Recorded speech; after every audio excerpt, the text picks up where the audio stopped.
We often hear about Sonoma wine country, and you know what pairs great with a glass of vino? Delicious eats, of course. And our next guest is telling us the best ways to eat and drink your way through Sonoma County. Here to give us a culinary tour and some history about the Sonoma region is Biggie Vaughn. Hey, Biggie, thanks for joining us. Talk about what makes Sonoma County so well known for its culinary scene. Good morning. Well, I know that a lot of people think Sonoma County is just wine, but you know what? We have a huge background of agriculture, and only 6% of our area is actually grown with grapes. We have all these wonderful farms. You can indulge on all kinds of products. If it's, in summer, the peaches, or if it's, all these vegetables. And of course, winter squash. That's what's, butternut squash. And what season do we have now? It's crab season coming up, so we can wait for actually the pairing menus.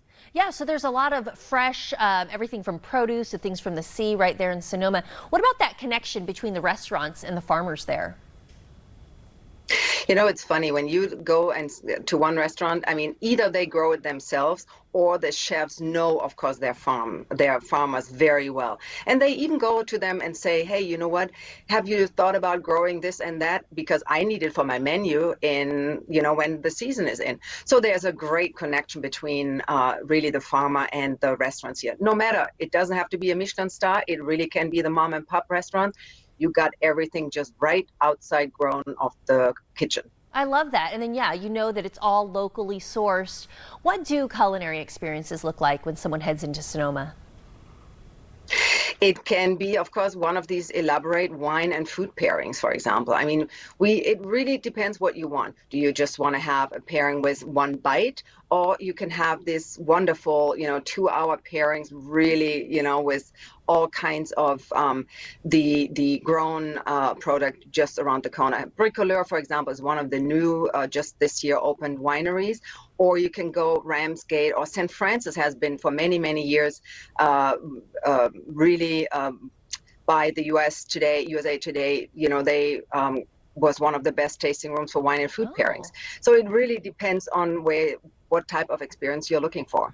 Yeah, we have over 425 wineries. Wow. I mean, it sounds like there's an option for just about any taste, or depending what experience you want to have. Can you talk a little bit more about the large array of wineries there? Very diverse, lots of different things to pick from, huh? And you know what? And when I said 425 wineries, I do have to say it's hard to pick where you want to go. So we do have a Sonoma County tasting pass on our website. It's for 1 day, 3 days, 90 days. And you know what is wonderful with that it's called tasting pass for a reason, because it's not just wineries included, it's spirits, distilleries. It's of course the breweries. And I mean, we know a lot of times you have a friend who is not so much into wine. So, their breweries are included in the Sonoma Tasting Pass. So that's a great start if you don't know exactly where you want to go. But Russian River Valley, we know this is traditionally Pinot Noir land. You go further north in Sonoma County, and that's the heavy red wines, vineyards growing there. So, but check out sonomacounty.com and look up the Sonoma Tasting Pass. Yeah, I mean, hundreds of wineries to pick from. The Tasting Pass does sound like a good option if you just want a little bit of everything. What do you tell someone, maybe they've never really dived into wine and wine tasting? How could someone choose if they're a beginner? They just go, don't be intimidated. That's first and foremost. Because you know what, if you go to a winery, they are so happy that you're there, and they are excited for you to try.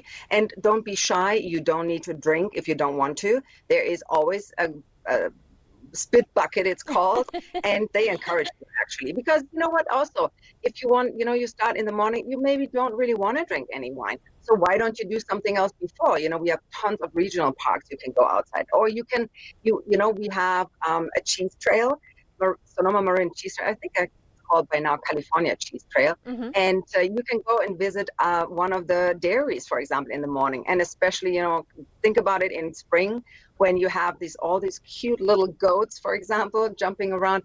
So there's definitely much more to do than just wine.